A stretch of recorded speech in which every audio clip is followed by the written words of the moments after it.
Hey, y'all. This is Reverence for Impulse, and I'm Weena Pauly-Tarr. This podcast is my attempt to more deeply understand and explore impulse through conversations with people that inspire me.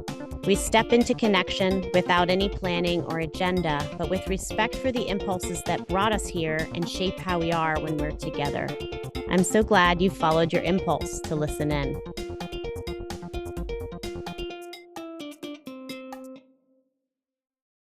This conversation with Michelle was very dear to my heart. I knew Michelle when I was 15 and haven't connected with them since we graduated from high school in Atlanta. And then in the last 2 years, their name came around in these somatic circles. And then out of nowhere, my friend Oceana gave me a hello direct from Michelle. And I was downright giddy. I had a strong impulse to find and connect with them. And I'm so happy that I did. Michelle is some kind of magic. I think we have a lot more circles to dance together. Well, at least that's my wish. Michelle is a healer, a facilitator, and a liberation strategist. They're an agent of liberatory change, supporting individuals, leaders, and organizations with grief, relational, and anti-oppressive principles and strategies. As a former hospital chaplain, their practice often integrates forgotten spiritual and bodily intelligence, grief and loss, and healing wisdom from the diasporas to facilitate intergenerational healing and transformation. I was gifted just a little bit of Michelle's depth and wisdom, and I'm so glad you get to hear some of it now. Wow, that was so hard for me to do in the weirdest way. Because I feel very tender and a real, like, I could only feel like Michelle has eyes on me. So there was a lot of like, what does Michelle see going on in my head, but also something that's happened before with people who I have history with. There's like this feeling of time, of memories that I'm sort of sifting through quickly. And then I felt wildly indulgent, just sitting here and having you stare at me. First, I understand authentic movement very well, but like it almost felt like I had never done it before for some reason this morning. Felt very awkward and like I I felt so challenged by being seen. And then when I watched you, I felt so, like, lucky isn't the right word, but like let in on a secret or something, or like, and then also felt so tender that you're allowing me to just see you without words for 5 minutes. And it's such a weird, it's so weird. And I love it so much. Yeah. What was it like for you? I feel like the practice started for me when, even before you started moving, you said, I'm fighting this urge not to talk. And like, I felt grief in my body, like instantly. It was like, oh my God, like this language, these words is what we rely on so heavily all the time, right? And in the absence of like an embodied existence, like we're, we're using technology to connect, right? And it's like, oh no, like I instantly felt grief, right? It just, I was like, oh yeah, because this is what we have. And but you sit in this grief a lot. You're a dancer, right? Like, so this idea that how do we connect without, you know, some of our first ways of connecting this mouthpiece. Right. And then once I was in touch with the grief, I was like, oh, okay, now I can be here and see what else is possible. Right. Because I've named the grief, because grief is always, right? It doesn't, it is, you know, like it's like, you know, if grief is the normal, natural response to sure death and loss, but also change and Mhm. transition, right? And if change is constant, we're always grieving, right? So at the access point of grief, you know, I could enter in, to what this could be.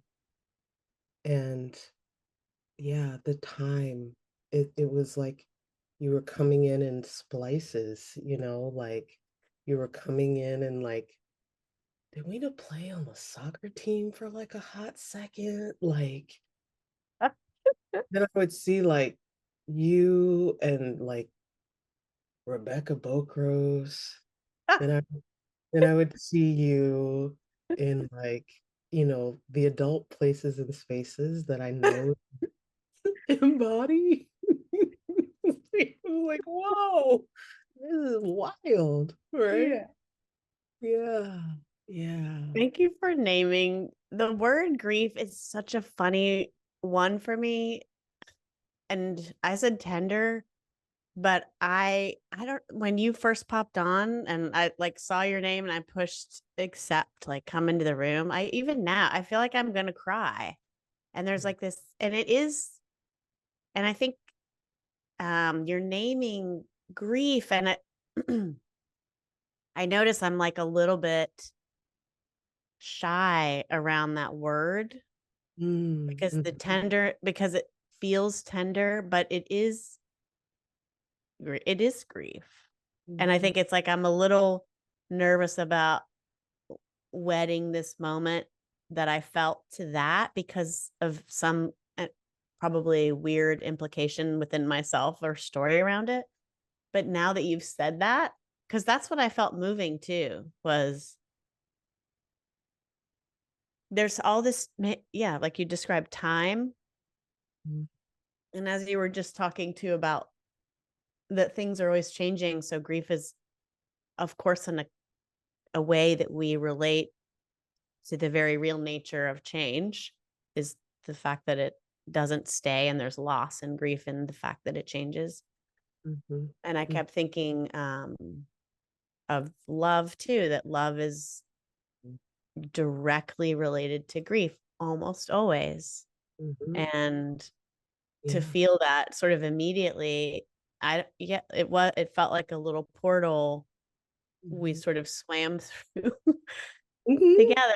And now I'm like, I feel um maybe more courageous in acknowledging grief or bringing that in as part of what's with me because yeah, of you naming it. Yeah. yeah, yeah. Like, there was a simultaneity because I was like in sheer delight. Totally. Like, just like, just delight, just like my smile, like, whoa, my cheeks, my eyes, like just stretched, and like so excited and so happy. It's 7 o'clock in the morning, and I was like, It's early. I'm just gonna get up because we're just gonna be there, you know? And yeah, yeah. And so just to the degree that we can be in the simultaneity, right? Of like I am experiencing extreme delight and right, the tenderness, that grief, like, oh my God, it like how long it's been almost 30 years, right? Girl. Like, I mean, So 1994. 94. is it really 30 years? I Mm, can't do that math. yeah, yeah, yeah. And here we are. Mm-hmm. Mm-hmm. You are across the country. Yes. Yeah. Mm-hmm. And you're in New York, right? Yeah. Never meant to stay here and raise a family, but here I am 25 years. Yeah, Yeah. same. Yeah. Same. Yeah, it's funny. I wish that I had been making connections because I was actually in New York. I was just in Manhattan. Recently? Yeah, like last week. What? I know. Okay. Next time. Yeah, and there will be a next time. Yeah. Yeah, actually, there will be. If my daughter How, has anything to do it, she loves New York. how old? She's 13. Oh, wow. Taught me to ride the subways. Really? Got Amazing. me, got me around the town. Yeah. It's pretty Wow. impressive. Yeah. That is impressive. Yeah, she was there on her spring break last this earlier this year, and Okay. she loves New York. Is already claiming that she's going to live there. Oh, I send her here. Stay with I us. I will, like, she would love that. Yeah. And there's a little trepidation in me around New York. Yeah. Yeah. Yeah. As there should. I was struggling with, the fact that I how far I had to travel to see more than two trees together. I know. And Together, trees together. Right. Because they together. are there, but they're very spread out. They're just on the little easement. They're just kind of tucked away. I mean, I was like, this is wild. And so then I would get to a patch where I would see like a stand where I would see like eight. I'd be like, take a picture. This Oh. is something, And to like ground, I kept being like, where's the earth? Where's the ground? Mhm. Yeah, yeah, So yeah. is that an important part of your life and part of why you are where you are? Is that relationship to the natural world? Yeah. Yeah. And I often don't realize it until I'm in places like this. Like, I need to be like I need to be able to step out of a door and experience earth, like Hmm. ground. Hmm. So like I don't do well in like apartment buildings or like Hmm. even certain styles of hotel. Like I need that, and I didn't realize that, and I didn't realize how much. Well, I do how much trees mean to Well, like. think Atlanta is green. I mean, when you fly into Atlanta, we grew up there, kind of surrounded by a lot of trees. It's very green. And if I just think of my childhood, that ground is covered in pine needles and gumdrops and like you know, yeah, Mhm. And even with all of the the people that have g- gone to Atlanta since we were there, it's still a pretty verdant environment, you it know. is, right? I feel like when I fly in, which is rare because I feel like we only drive, but the few times I've flown in, it's shocking how green, like you can see so many trees. Hmm. And Yeah. I think I mean, I grew up, I guess, in North Georgia the first 5 years, like Okay. super rural, Hmm. pastures and cows and horses kind of. And I think about how deeply that informed me. And the Hmm. only reason I've been able to stay in New York is because I have a way to get out. Yeah. Yeah. Yeah. You have to come into places with an exit strategy. Yeah. Yeah. Yeah. No, but I grew up in Decatur, but there were trees in my neighborhood, but there was also like just down from my house, this creek that kind The of ran, creeks. Yeah. yeah, the creeks that kind of like that ran. There was one that ran underneath Glenwood Road, um, Mm-hmm. and I would just like I remember being like I don't remember wearing shoes Mm-hmm. very often, and I remember being like you know ankle deep in that like red clay and like Mm-hmm. turtles and like I would love to pick apart the magnolia blossoms and like, and my mother was a biology teacher, so Oh, really? Okay. yeah. So that kind of influenced, how the curiosity, I guess, Yeah. in the natural world, maybe a little bit. I think so. Yeah. Yeah. But and so even though there's so many people there, it is still very green and you know I love it even still. Yeah. Me too. Yeah, yeah, I miss and the South, actually. There are yeah. times where I go to Atlanta. There's a vibe there that's like you can't find it anywhere else. It's very special. Yeah. Mm-hmm. Mm-hmm. Yeah. There's a when people talk about, what are the qualities of my people, or, what sort of influenced, what are the influences of my place on me? And I think one of the things that I think about is like hospitality.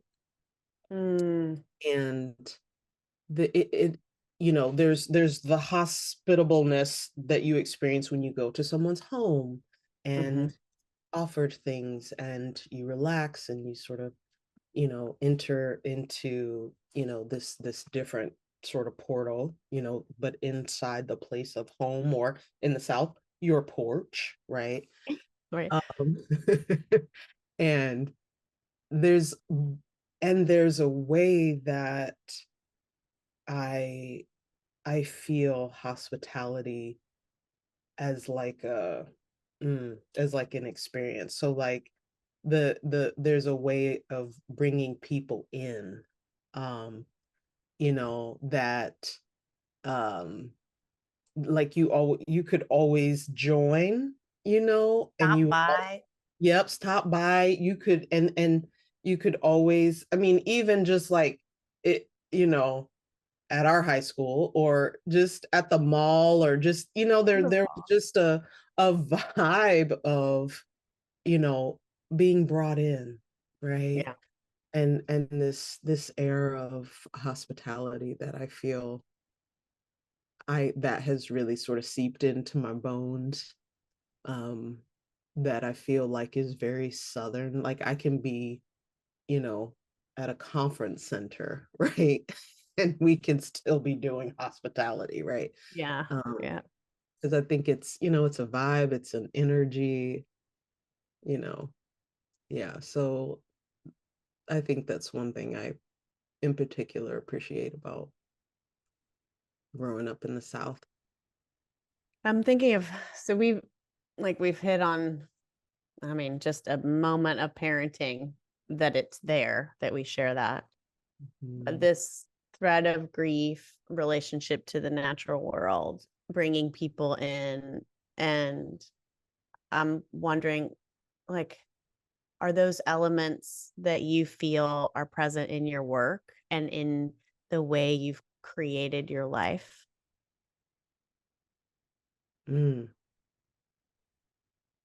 Because I don't even know, as I said, like, I don't do any research, or actually try not to seek out what you've been doing, and to really show up not knowing, which is hard because I want to I want to ask you Mm. good questions, but part of the intention with this podcast is to be led by the moment and to trust that what comes has value, and it doesn't, for, at the very least, for us, Mhm. and hopefully for others. But when I think of your work, I think I have some vague sense just because of our mutual connections through Oceana and Yvette, but then I actually don't know. I don't know what you do.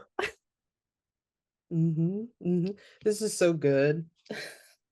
Like I want to just honor your like whatever wisdom you're pulling from to resist that urge. And I think, and I'm going to tell you, it tracks that you don't know what I do.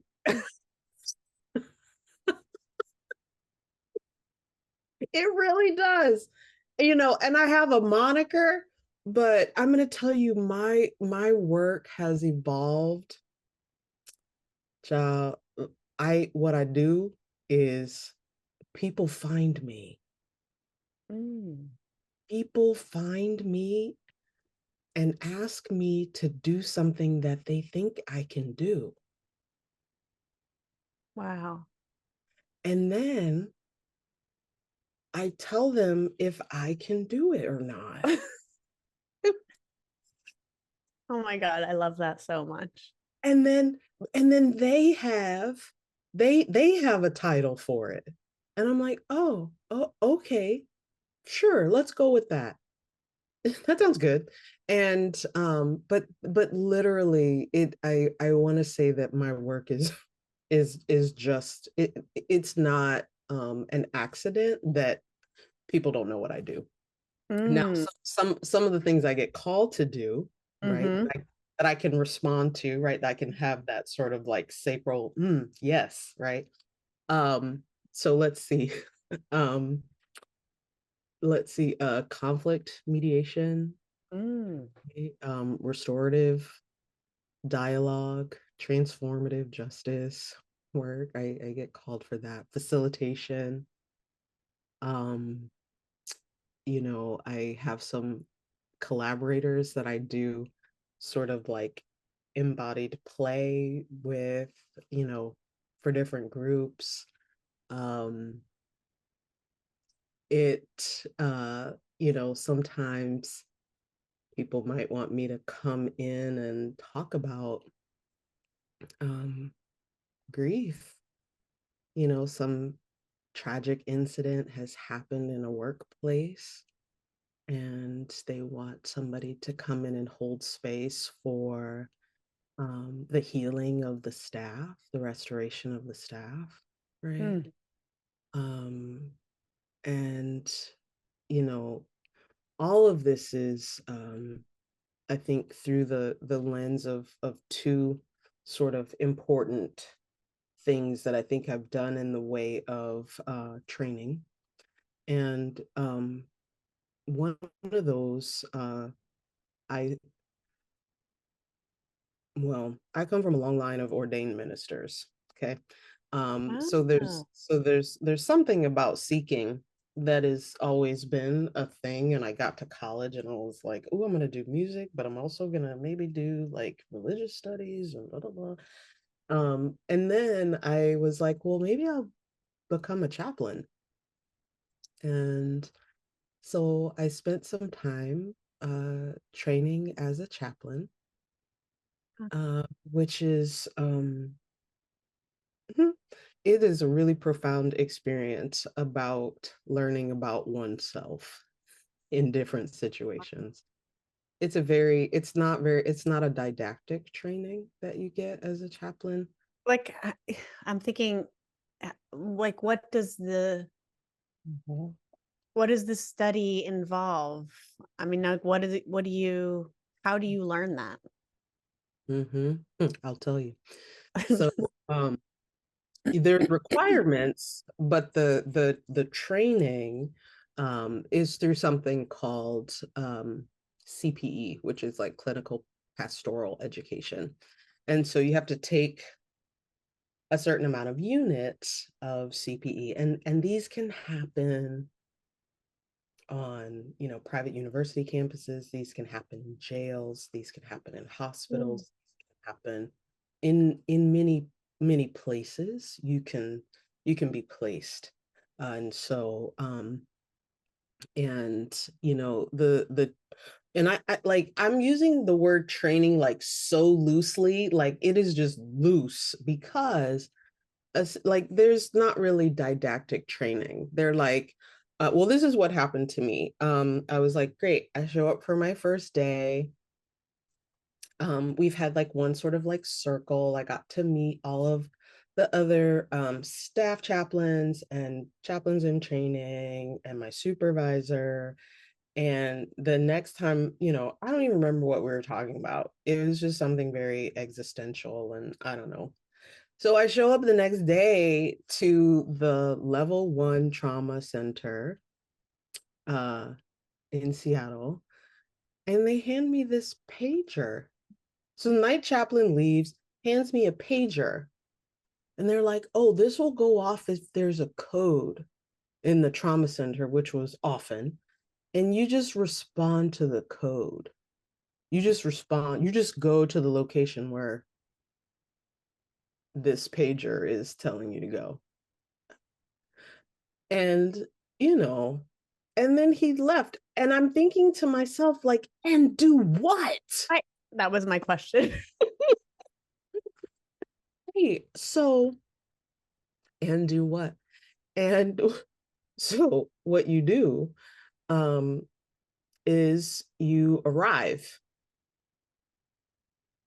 you arrive to what is present, you arrive to the patient, to the family, to the staff, and you um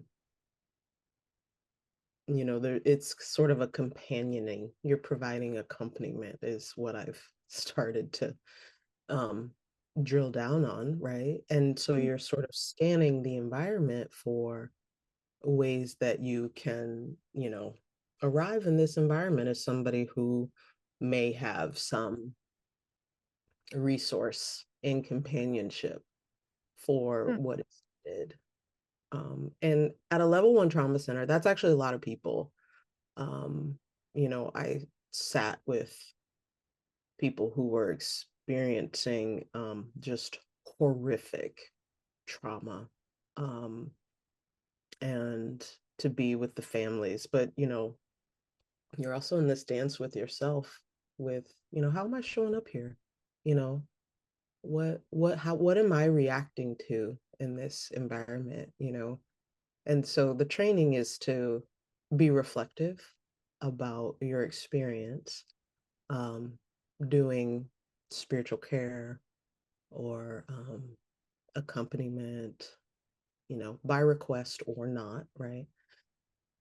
So it was interesting, and then I realized that I actually like maybe I wasn't called to do this particular type of accompaniment, and so I went to school and got a master's degree in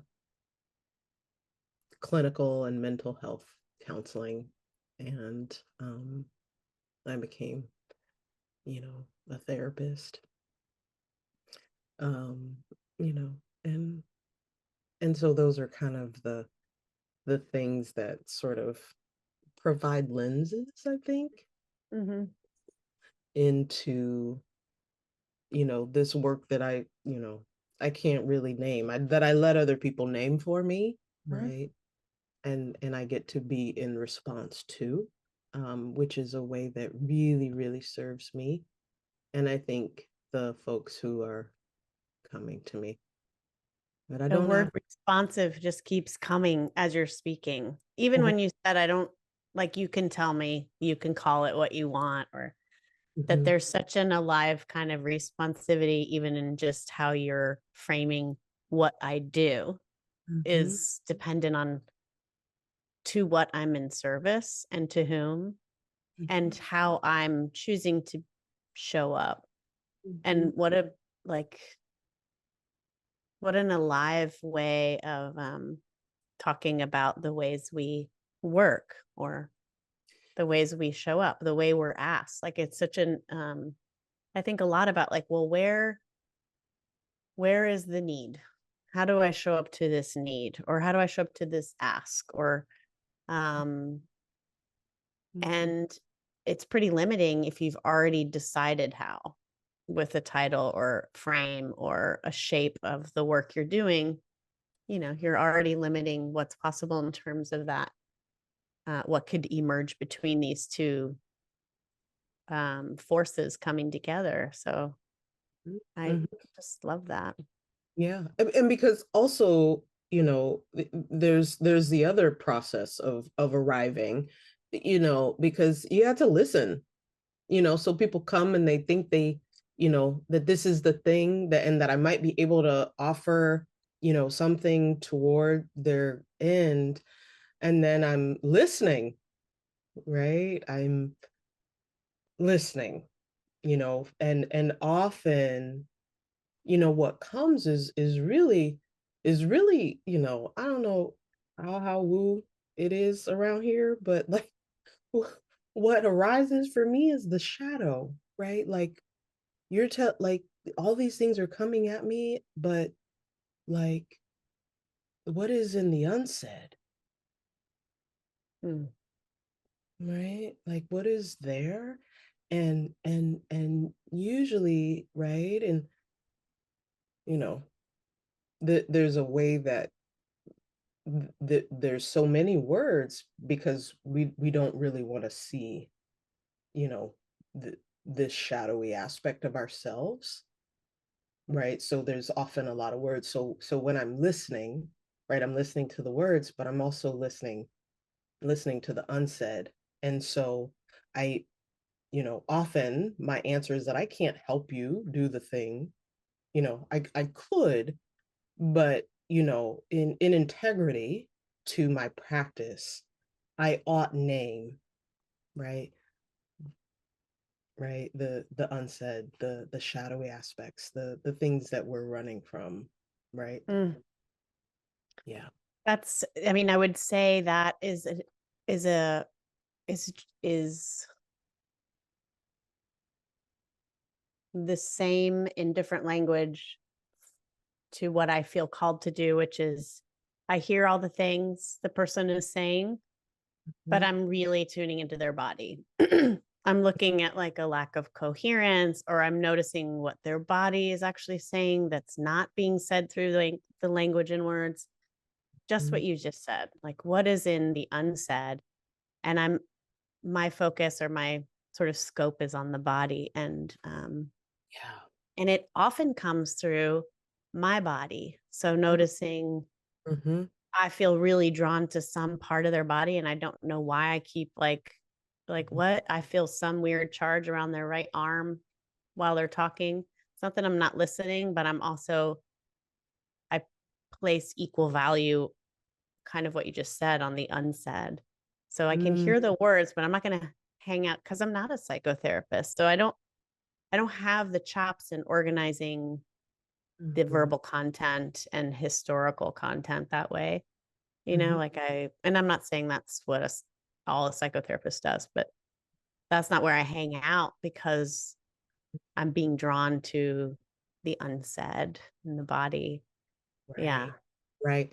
And it's great too because there's this, I hear such a refining in the body, like in the body practice, like where you hang out. Hmm. And there's so, I don't want to say, I think I said covert, but it's really like a really subtle place to live, in terms of the intuition, right? But then sometimes, right, um,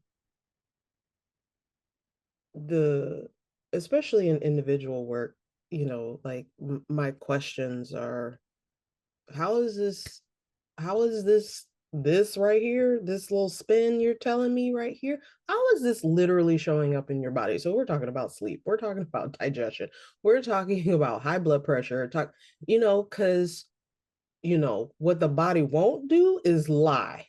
That's right. Yes, 100%. It's not good at lying. Even There- performers think they're lying but you're like, I can see the performance of something, which tells me there's something performing that I'm more interested in. But Yeah. yeah. Mhm. Yeah. Yeah. Because the body can't lie. So, Mhm. um, even to tune into, the specificity of, body parts and like, oh, there's something here, there's there's such a richness in that. And I have no doubts that you are affirmed constantly about, oh yeah, I had this is on my spleen, they're talking about Mm. my spleen, yeah, right. Yeah. You said something that made me have a question, and it feels sort of like a learning edge for me, which is when you said I hear what you're saying, but I'm going to speak to the shadow. Like I'm going to say what's unsaid. Like there's a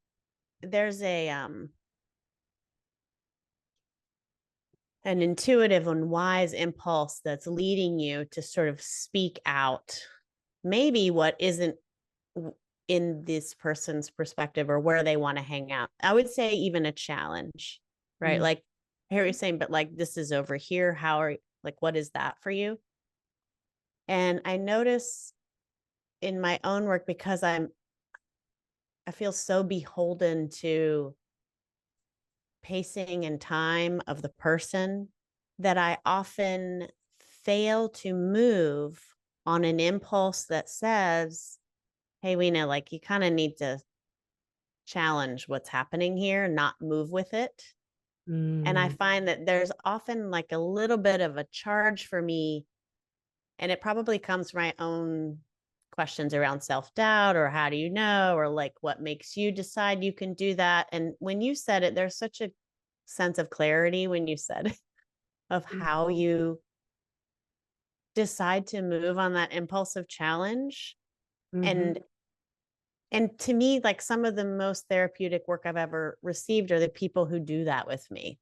The people who are like, yeah, I mean, I hear you. Also, this. And I'm mhm, like, ooh, whoa.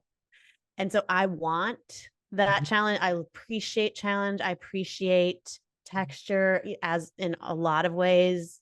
Um, I want, I don't want to say grind. I don't want the grinding, but I do kind of like that's the tumbling rock mhm. places where I like to hang out. And so I'm often questioning my own impulse with that because it is something I want. Am I wanting it for that person? And maybe they're not ready for that kind of challenge, or they'll lose trust that I'm not really, adhering to their own pacing or tempo. And I just wonder, like, what's it like? And how do you move into that space of like challenging the person you're with? Yeah, this is good. This is, yeah, maybe a little practitioner speak here. Yeah. We can just drop into that. So I will Yeah. tell you, Weena, the cost of, what I'm experiencing in you, and also myself and many other people, the cost of that high empathy and intuition, um, is the well, not the cost, but our challenge is to be in relationship with that feels conflictual, right? So that's the challenge, Mm, right? And that's the thing that we're balancing, because there's we have that because there's a porousness of our experience, right? There's like, oh, I mean, and even when you say like, you can feel this in somebody's body, that's a degree of porousness that allows you to move across boundary, right? And so with that challenge, right? The challenge is, um, you know, where to how far out to place the boundary, mm. right? And the boundary can feel like, so you see how my hands are open here and I'm closing my hands here. It's like, so when am I going to stop having this porous experience that I'm having, right? And naming all the other things that I'm seeing, right? So that often is a challenge, you know, Mm-hmm. just energetically for people who can experience intuition and experience, you know, have different experiences of folks, you know, that can move and shift. So yeah, it's helpful to come up with a way to say it. And I have, and you said that I had a good way of saying, I have like 10 of them. So the other thing I say, I also say, so in addition to, oh, I need to speak to the unsaid, right? Sometimes I'll call it, you know, the elephant in the room. Sometimes I'll say, you know, and if I'm really listening to the music, you know, behind the words, right? I'll get really metaphorical because Yeah. it can disarm people, Yeah. right? They can Right. kind of get lost in the metaphor and then I can say the thing, right? Yeah. Right. Yeah. And then you just move in and say the thing. But it's coming up with a way that um feels good to sort of to name that challenge, but also it also helps to know for me that yeah, I'm what might be reticence in my body to speak to this thing is actually what the person needs to get to where they want to go. Mm-hmm. Right. You know, like we, you know, and often for me in my work, it's like we got to go through this grief. I mean, I hear you saying that y'all want to, you know, work on racial equity. And I'm like, that's great. Y'all can do that. And in fact, you could call in somebody else to do it, but you we have to deal with this thing over here, Mm. right? Because that's actually the real thing. Yeah. And this is all that's like it's real, but it's constructed real. You're like it's Yeah. been constructed, right? So yeah, that's what I'll say about that. Come up with some metaphors, just some ways, Mm. just be like, ooh, you know, I'm curious because what I'm da, da, da, da, you know, just however you have Yes. to I love it. Excuse me. Mhm. As opposed to saying, I'm not actually listening to you at all. What I really no, I won't say. But there's a time where and I often will feel that the hesitancy will become an experience in my body that I start paying attention to, and often will spend time like, is this something that needs to be said? Does it need to be said? Does it need to be said by me? Would somebody else reveal this? Like, is this my role? Is this how and sometimes it's not about getting it right. And that's the part where I have to sort of like, let's say, Weena, you say the thing and it's wrong or they have an issue. That's grist for the mill because now you're in a new space with this person that you get to explore. I love what you just said about bringing presence to conflict. So, like, Mhm. understanding the conflict within myself as the possible food or nourishment that this relationship needs between us to bring Yeah. that conflict in actually. There's Mm. there are ways I know in somatic experiencing where a couple faculty, some mentors have said things like, they do a lot of interrupting in SE. I don't know if you know that. It's hilarious to me. But people, I don't do it as much as some people, but Mhm. someone will go on and an SE practitioner will be like, can I pause you right there? They'll be like in the middle of like the Mhm. event Mhm. and they'll pause them and they're like, well, uh, yeah. They're like, I just want to bring your attention to your hand because Mhm. you're speaking, or whatever. But and when we practiced it through levels 2 and 3, they teach you to interrupt a lot, interrupt the story, pause the story. Um, and I Mhm. think it's getting kind of to what you're saying, which is it's not that I don't care about what's being said, but what are skills and strategic ways that we can bring into presence what's actually right here as opposed to the recollection of a thing that we're recalling. How is Yeah. it affecting us right now? And there Yeah. are some people that are super skilled at it. I feel like the way you're talking about it feels more my style. There's like a way. I do think that people who've been shut down or not Mhm. been heard, who get interrupted, that's painful. Right. So I feel like that's there. I have a sensitivity to that that feels like it's not, it's just not my style, I think, to do that kind of interrupting. But the way that you're asking to bring presence and attention to what's in the room, Mm-hmm. large, feels like it has more space in it. Yeah. Yeah. And, also like, I really appreciate you saying that about, people who have, this experience or chronicity around feeling unheard and unseen and things like this. There's also, that unsaid, it can be in your body, our body as Mm. practitioners. Right. Right. Yes. And that is part of the unsaid. So being able to say like, and I can't help but acknowledge this experience I'm having right now of, Mm. right, right. Yes. So, right. Yes. So in that intuition, in that porous space as practitioners, like we get to, you know, we get to speak to what, Mm. is happening in our body, like place, location based, emotion based, and then it happens to me all the time. Like, um, sometimes I'll be getting ready to see a client and I don't have a sort of pure and organic sense of anxiety. I mean, I don't know how I escaped this like pervasive phenomenon of anxiety, but it is everywhere, and I don't have an organic experience of it. But sometimes I'm getting ready for a client and I feel anxious, and it took me a while to be like, oh my god, what is happening? Like, why am I feeling so anxious? What is going on?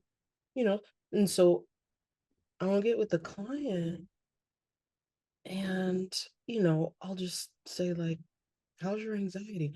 Oh my God. Like I've been like, and then they're just like off and running about this anxious, sort of time or experience that they're having. And I'm like, oh yeah, my body is a site of the unsaid, right? Mm. It's Yeah. beautiful. Yes. It's not necessarily yours. And at times, I've experienced where it's not theirs either. Mm-hmm. It's like some other realm is with us in this. I'm like, and Yeah. it's neither of ours, but we're being called to bring attention to it. Mm-hmm. I 100%. mean, so how would you say that spirit is part of your work? I don't even know how to say that, but like, That's a good question. I mm, it's funny, right? So I call my, a spiritual care practitioner, right? One like that would be a great assumption, and I don't know. I don't know that I would say that. Like mhm. I experience spirit, but I think in the work, um, I feel like I'm more guided. Like I feel the presence of like this immediacy and this guiding, and in the moment I'm not in touch with that it's coming from spirit, and I think like logically maybe I could say sure it's coming from spirit, but it's a profound sense of being guided. And sometimes like if I'm being guided by the client, I'm being guided by the client, or if it's maybe it's I don't know, maybe it's the ancestors, maybe it's like, just um yeah, just larger beings, but it's the inside of the work, it's the responsiveness, and it's like a profound sense of guiding and Mm. being led and listening, that feels like the sauce, right? Mhm, mhm. of Yeah, I mean, I call it impulse, but I don't know, like what you're saying, moving out of that sun. I don't mm, know that I could call it God or yeah. body, even, or the no longer living. I don't, I like that you don't name it. Hmm. There's some Hmm. sense of being led or guided by Hmm. it. Yeah. Yeah, if I had to like, if I were really forced to identify places, I would, and this is through sort of a human design frame, but I would, for me, it's a sacral awareness and a splenic awareness, and it's this sort of like hyper right now, right? And Yeah. so, like using, like, and for me, people only typically have one authority in human design, but for me, I have two. And it's yeah, both of them give that guidance, that lead, but it feels just like like right now is all we have. It's what we're in. Mm. um and it's so, there's like a primal element to it. There's just like a, you know uh yeah, it's just, yeah, it's like a yes, and it comes out of my body, like when I'm talking with people, there's this and that's that yes. It's like, yeah, yeah, I'm feeling you, and then it, until it's not, and it's like,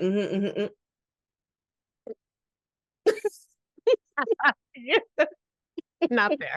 not, nope. Uh-uh. Wait, weird. Yeah, Yeah. yeah, yeah, yeah. But that feels like, what is guiding, the listening and the focus on the moment. Yeah. It's so refreshing to just hear someone say, I don't have one authority. It's so Mhm, nice to hear that. mhm, It's so, mhm. feels like, yeah, no, of course not. I mean, it feels like an of course not, but certainly not in Western sort of Christian dominated culture do we hear alternate views of that. It's often like so seductive to have this one source, Mhm, one guide, one mhm, mhm, um, origin for wisdom or intuition or guiding to be coming from. mhm. When you think of other cultures and historically, there have been all kinds of guides, multiple, like hundreds, Yeah. cultures that have like seasonal guides or multiple gods, or, there's there, what an expansive way of relating to impulse or being led, that Mm. there's range and personality there rather than it being this very confined paternalistic version of source. Yeah. Yeah. I mean, and we haven't even touched on this yet, but land, seasons, like, are just like quintessential guides. in in practice, you Mm, know, what mm-hmm. is the earth doing right now around me? And how can I get in alignment with that? Yeah. Yeah, you see how these trees aren't fussing about letting go of these leaves? Mm-hmm. Yeah, yeah. What do I need to let go? Mm. Yeah, right. And we get to be in this beautifully cyclical relationship with land as our partner, our guide, you know? And it's so beautiful. What led you to that? Like, how did you, was that part of your childhood to notice and develop an intimacy with land? Or is that something that you sought out or found? Like, how did you develop that? Mm-hmm. Well, you Mm-hmm. mentioned your childhood having at Yeah. least the reinforcement of its importance and function. Like a biology teacher knows the relationship to Mm-hmm. the natural world and how it Mm-hmm. informs all living Yeah. creatures. All of us, right? You know, it's so funny. I think there is this experience of seasons, like the four, you know, like just the basic four seasons that we had. You know, there are places all over the world that, you know, don't experience four seasons. You know, there's two seasons. It is like raining and not raining, right? Yeah. Um, you know, there's and so there's definitely like having the mother that I had, you know, we would collect insects. Like there would just be a time where we could like go and, you know, experience butterflies and, you know, those those little fireflies that were Oh, so abundant, right? In the yeah. sun. Oh, yeah. And I would put those little things through a test, right? Like we're getting jars, we're putting those things, Oh, we're making yeah. lights, you Yeah. know. Right. And it was just like it was just the thing that it was a thing that we could do at the time of year. And I think, you know, even ancestrally, like, you know, just being raised by, you know, like my mother's grandmother raised her and they were sharecroppers. And my mother also always had a garden, my mom and my dad. And Mm, so just, you know, and we had, you know, we had chickens, like, you know, in like what is like the suburbs, I guess, mm, right? mhm. But you know, having come from people who have a relationship with the land. So like, you know, my mother would make like fig preserves. We had a fig tree. And so we did that at a certain time. You know, it was you didn't do that in the spring. It's like you're taking, you know, it so things sort of like made a sense and an order, I think, in relationship to the land, like very early on for me, right? It is like it just made a sense to me. And I think when I moved out to the West Coast, like there's just like more spaciousness, more trees, more mountains, more water to like just remember what I already knew, you Mm, know? mhm. Uh, yeah. And you know, this area has become home and really important to me. But I do think those early experiences probably um help that and being raised by people who, you know, grew food out of the ground, you Yeah. know, that we ate, you know, um, also also did that too. Mm. Yeah, yeah. Hmm. That's my great longing is that we don't have, I live in an apartment. We don't have outside space. We do have this incredible linear park that was created and open. It's called Open Streets during COVID because we don't have enough green spaces in my neighborhood. So they started this thing in New York City where they would block off roads and say, this is pedestrian only. Saw that. Yeah.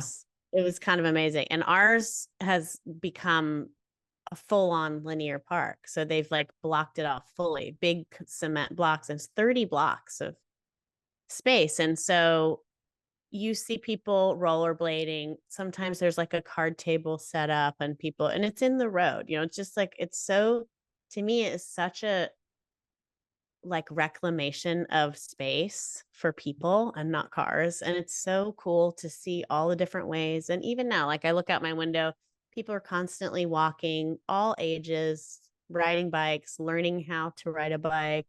And it's not a private backyard. It's not, I don't go out and sit on the curb and have my morning coffee. I suppose I could. Some people do. I see them. Mhm. But it's public, like you're seen. So Yeah. it's not your own little spot, which is something I think belonging to New York City means belonging to the people as much as you belong to the land. Like you can't get away from that. And I deeply, deeply love that. And I have like a deep longing for a garden. Like I can't, I could try to grow things. And I've actually in the median, there are people who have planted stuff before, which is super sweet and kind of gross because it's the median. But um, there are ways I think that I love seeing how this city of humans becomes its own natural biome and world of weirdness and range and experimentation and resourcefulness and conflict, and it's so rich. And if I didn't have a place to go where there were no people, I probably couldn't stay here. you know I have Mhm. to get, I don't know about you, but like I think part of having deep engagement for me, I want deep engagement and I want deep disengagement. Like I just want to back out. I want to be, we take care of this cabin upstate so that we can go there. And there's no Wi-Fi, no plumbing, no electricity, no, you don't even have data. You can't call for help. There's nothing.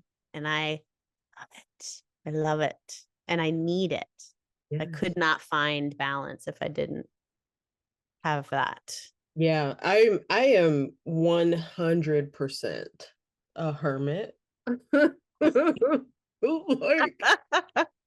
Like I and I there's something that resonates with that for me of like I need I need to be I need people as much as I need to be away from them. 100%. 100%. Yeah, yeah, and yeah, and I think that's that preference toward introversion, but I feel like it's something there's something else there for me, not only just like the recharging of, social battery, it's also like there's something that it's the creativity that comes in solitude, Mm. that is is different. Like I also prefer to charge my social battery alone, and I need it in order to generate, Mm. to to um and create. So it's needed. Mm-hmm. Mhm. What are your favorite generations of creations? Mhm. Usually it's writing, Mm-hmm. um as yeah, typically it's writing. Typically, I kind of dabble in some handicrafts. Like, so I met this. So I'm trying to learn how to weave baskets Mm-hmm. using the pine needles. right? Which is so abundant from where we're from. Mhm. So you know, I try and I'm trying to make these baskets. That's cool. Yeah. Inspired by a woman who she's out here in Seattle, but she's actually from Georgia. Sure, her family's from Georgia. And let's see, what else do I do? So I sing a lot, Hmm. still sing. You should still sing. God, Oh, Michelle, I have memories of us laughing so hard, probably in one of more academic classes. But this right here, what you're doing, your position with your head in your hand, like I'm having a full on like ninth grade moment mhm. of like in the back of some class. I feel like you sat in the back. Yeah, Did yeah. you? Yeah, Okay. I tend to sit in the back. And I feel like there were a couple times, maybe with Tamara, but like we would just be laughing so hard about something. And I remember appreciating your humor, even in high school. Like, oh my God, so funny. Mhm. And kind of wishing we hung out more, like had more, you know. Oh, I feel that too. I feel that too. Yeah. But you know what? That class, our senior class voted me most humorous. Me and Omar.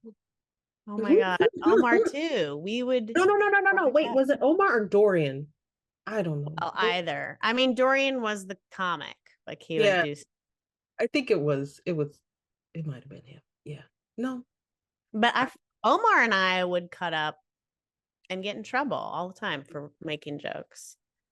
yeah, but I know that was a superlative that was given to me. And I mean, it's so funny. I wasn't even like conscious of myself as a funny person, but you know, it's also like high school, how conscious Right. of you are of anything. Right. Like, but yeah, I do remember. And I remember you would laugh, like you used to snort a little bit.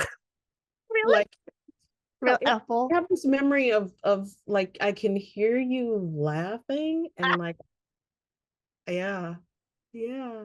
Uh, that Oh, was wild. I mean, I am so grateful for my high school experience. I say it all the time. I don't know if you would reflect on it and say you're grateful. I feel like I had a great high school experience, hands mhm. down. Was not tortured by high school. Nope. Sure, drama, but like that's part of it. Yep. And I hear about these kids who are, so my son's applying to high school in New York. You have to apply. It's a whole thing. I can't even, it's like worse than college.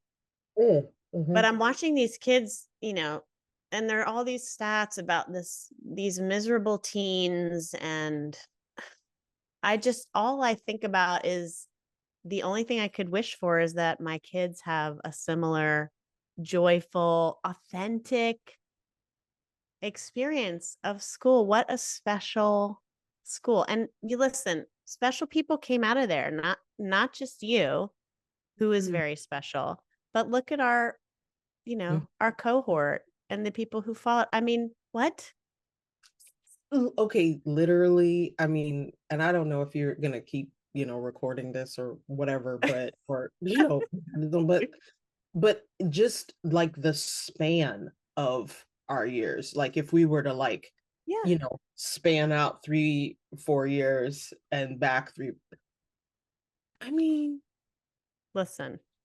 politicians, Oh, big musicians, politicians, big politicians. the biggest, and should be running That's for right. president. But Hello. Yeah. Yeah. yeah, no, big Yeah. people, amazing people. And I Yeah. think of like, there's this incredible, it's weird in New York. Because you're applying, there's a lot of pressure, and New York parents are kind of intense. Yes. So you find out about something good, and it's like everybody fucking runs to the Mhm. thing. You start planning your camps in December for the following summer because they get filled. It's that kind of intensity, which I've been pretty good about not getting too caught up in. But when I think of high school and how much it informed me and these people, I'm like, it does matter. These 4 years almost matter more than college.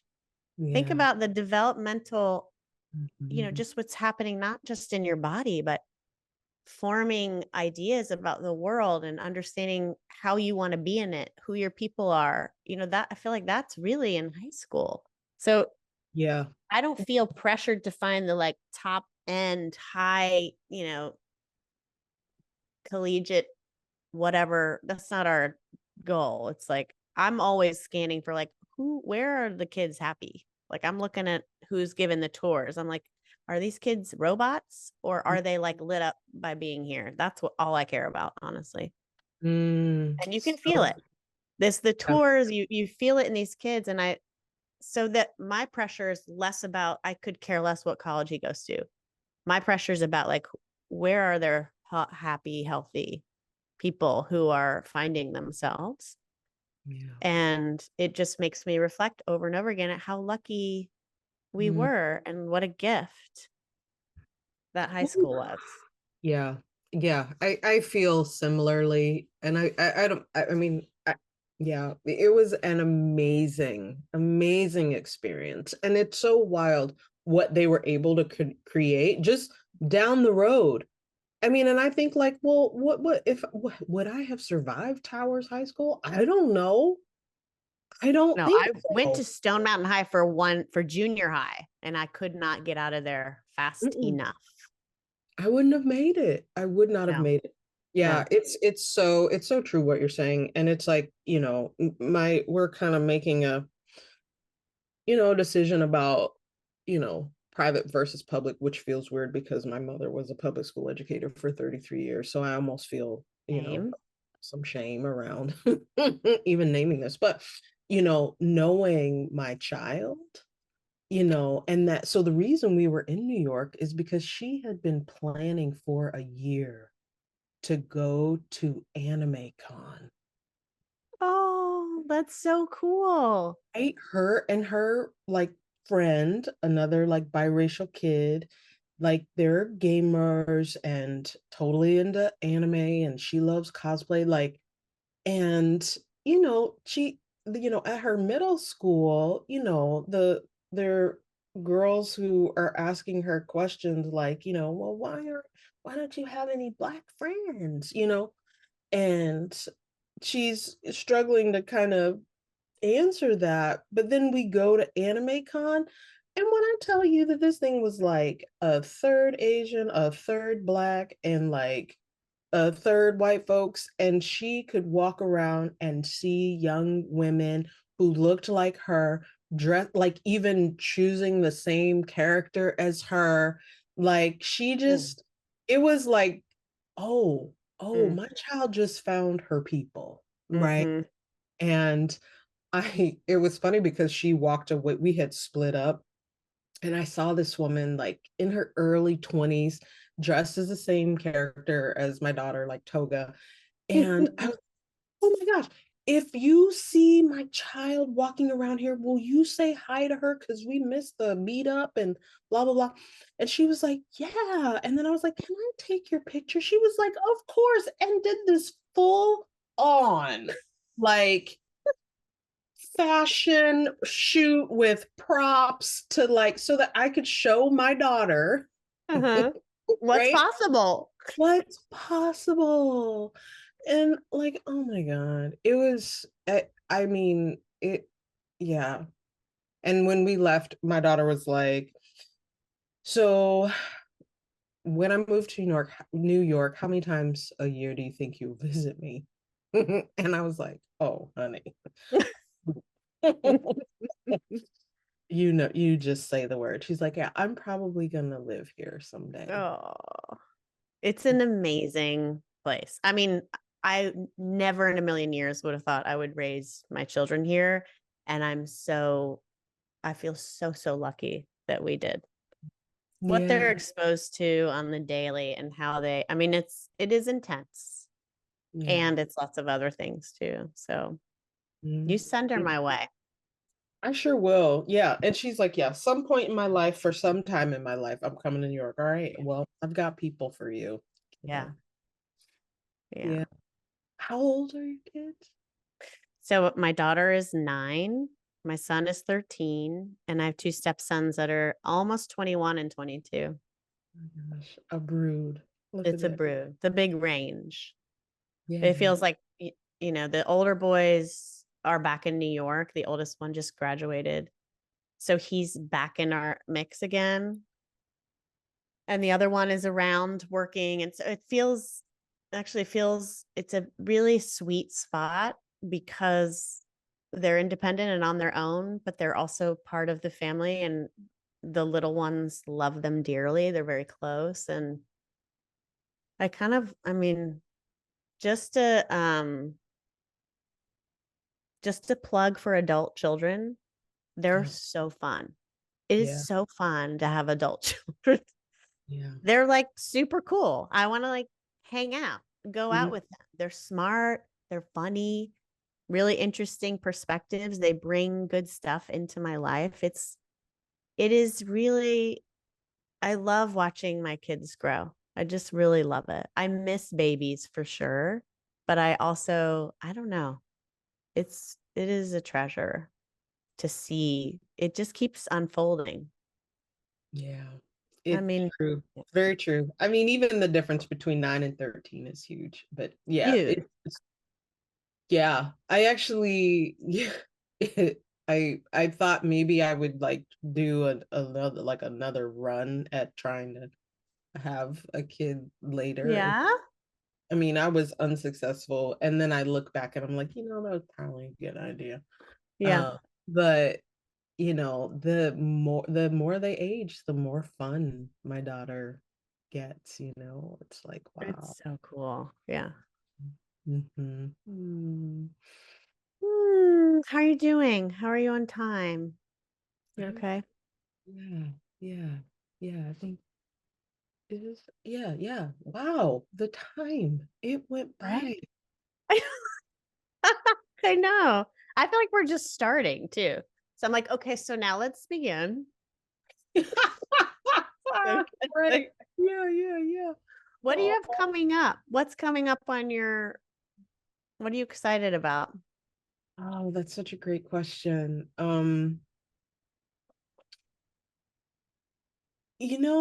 I am it's I'm traveling for work, Hmm.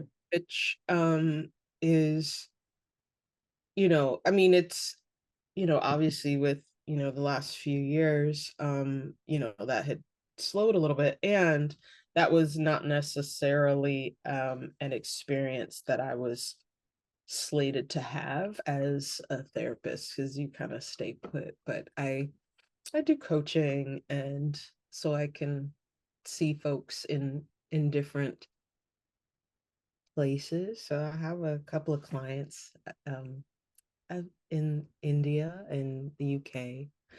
Uh, Wow. yeah, and then I have organizations that I'm working with that I'll be traveling for uh, in the early part of next year. Hmm. I think that feels just exciting in the work, to be able to add the layer of in-person work.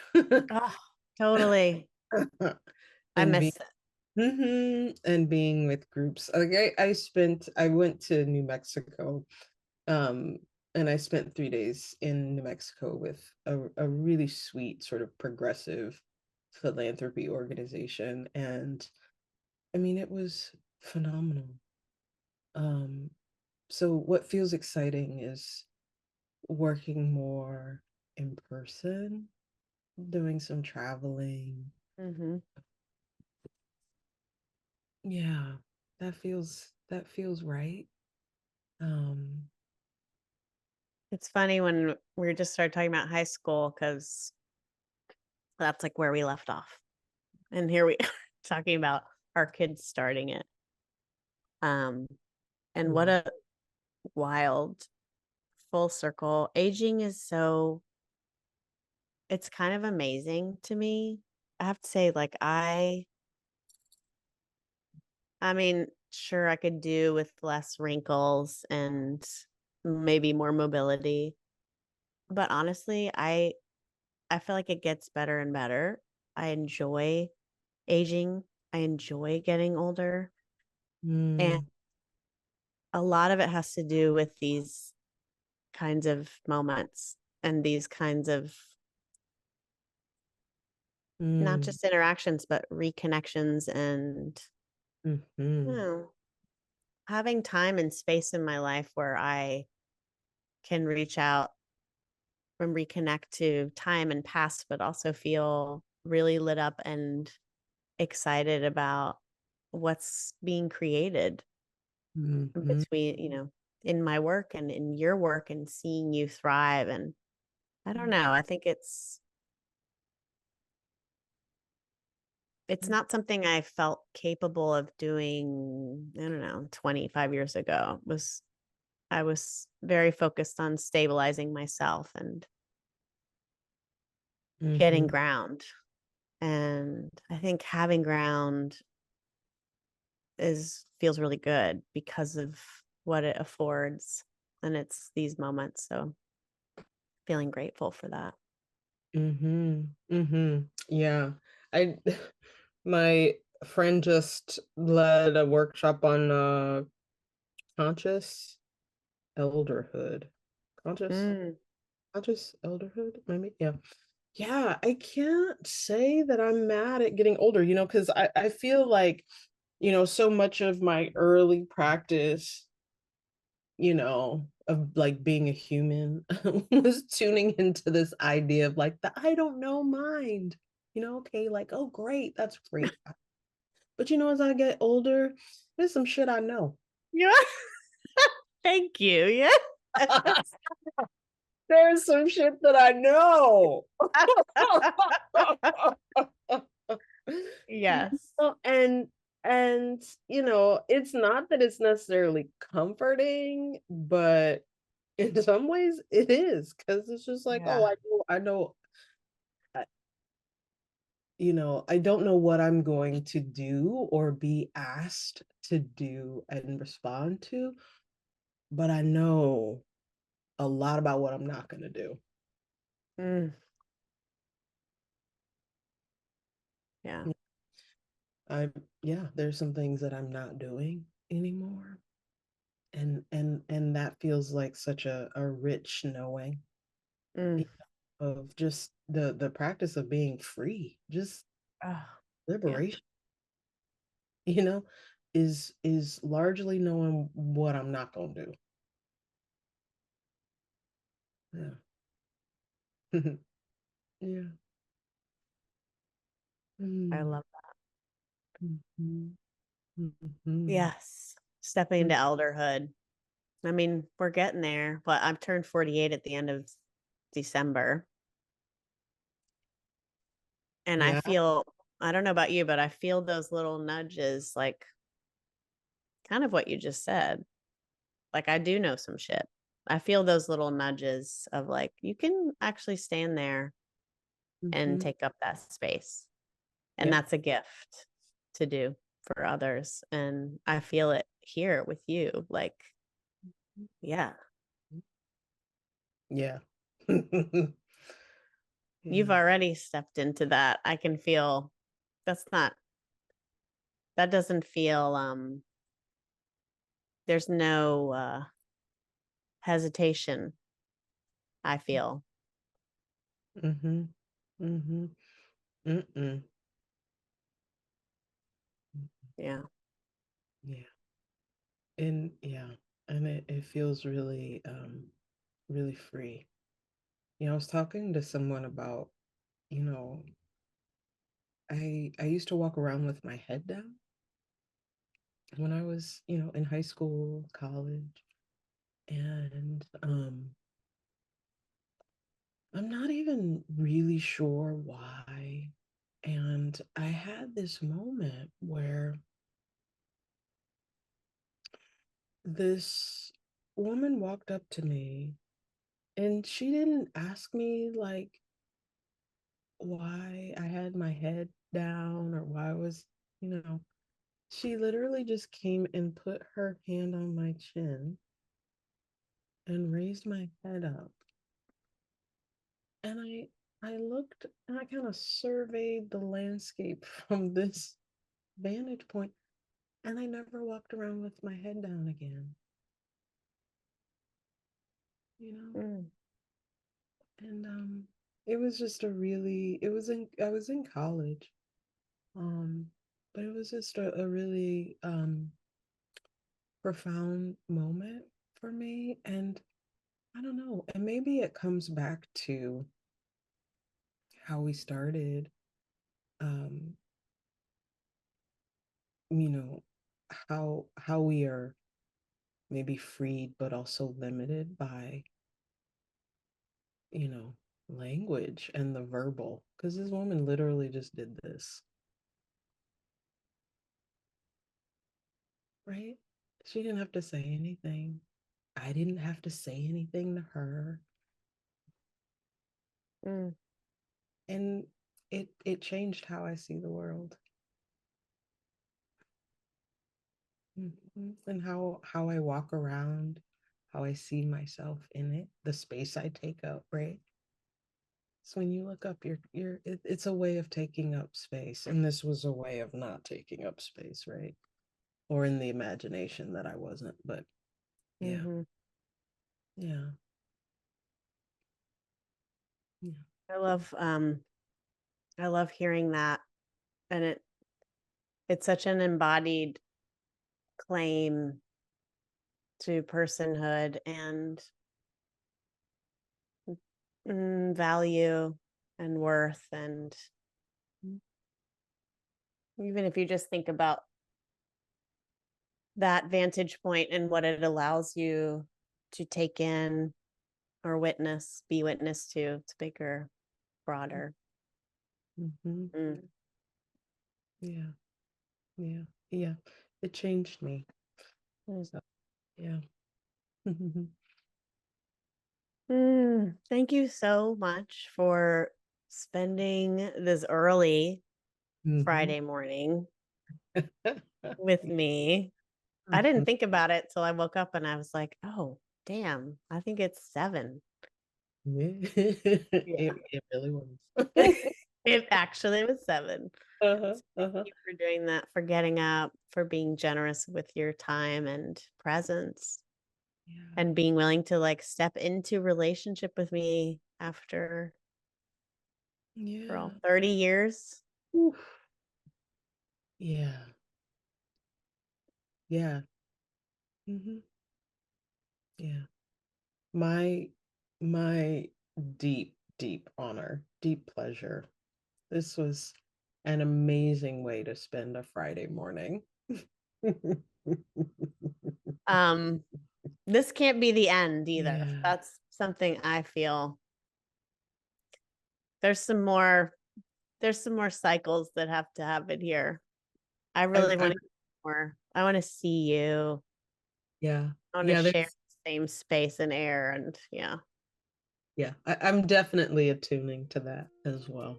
It will happen. It And will. Thank you, friend. what an amazing gift to reconnect with someone I knew so long ago and to rediscover who we are now together. You can find Michelle at liberationstrategies.com, and you can also find their work on Instagram at Liberate with Michelle. Until next time.